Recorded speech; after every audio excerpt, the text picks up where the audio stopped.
ఇరాన్తో యుద్ధాన్ని ముగించే ముందు ఆ దేశ సైనిక సామర్థ్యాన్ని పూర్తిగా తుడిచిపెట్టాలని గల్ఫ్ దేశాలు అమెరికాను కోరుతున్నాయి. తొలుత ఈ యుద్ధానికి దూరంగా ఉన్న సౌదీ అరేబియా, యుఏఈ వంటి దేశాలు ఇప్పుడు తమ వైఖరిని మార్చుకున్నాయి. ఇరాన్ తమ చమురు నిక్షేపాలు, వాణిజ్య కేంద్రాలపై దాడులు చేయటమే ఇందుకు ప్రధాన కారణం. ఒకవేళ ఇరాన్ను బలహీనపరచకుండా అమెరికా వెనక్కి తగ్గితే భవిష్యత్తులో తమ ఉనికికే ప్రమాదమని గల్ఫ్ దేశాలు ఆందోళన వ్యక్తం చేస్తున్నాయి. దీనికి సంబంధించిన మరిన్ని వివరాలు ఇలా ఉన్నాయి. మధ్యప్రాచ్యంలో యుద్ధ మేఘాలు మరింతగా కమ్ముకుంటున్నాయి. అమెరికా, ఇజ్రాయెల్ దాడులతో ఇరాన్ అతలాకుతలమవుతున్న తరుణంలో గల్ఫ్ దేశాల నుంచి వస్తున్న విజ్ఞప్తులు ఇప్పుడు హాట్ టాపిక్ గా మారాయి. రాయిటర్స్ నివేదిక ప్రకారం ఇరాన్ సైనిక శక్తిని పూర్తిగా నిర్వీర్యం చేసిన తర్వాతే యుద్ధాన్ని ముగించాలని గల్ఫ్ దేశాలు ట్రంప్ ప్రభుత్వంపై ఒత్తిడి తెస్తున్నాయి.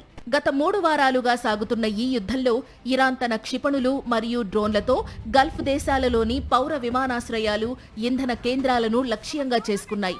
దీంతో తమ సహనానికి హద్దులు ఉంటాయని యుఏఈ, సౌదీ అరేబియా స్పష్టం చేశాయి. ఇరాన్ పౌర ప్రభుత్వం దెబ్బతిన్నా అసలు అధికారం కలిగిన ఇస్లామిక్ రెవల్యూషనరీ గార్డ్ కార్ప్స్ ఇంకా బలంగానే ఉండడం ఈ దేశాలను భయపెడుతోంది.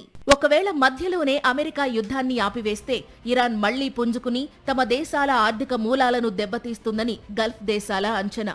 ముఖ్యంగా హర్ముజ్ జలసంధిపై ఇరాన్ నియంత్రణను పూర్తిగా తొలగించాలని వారు డిమాండ్ చేస్తున్నారు. అయితే అమెరికా అధ్యక్షుడు ట్రంప్ మాత్రం యుద్ధం త్వరలోనే ముగుస్తుందని సంకేతాలిస్తుండడం గల్ఫ్ మిత్ర దేశాల్లో కొత్త టెన్షన్ను రేకెత్తిస్తోంది.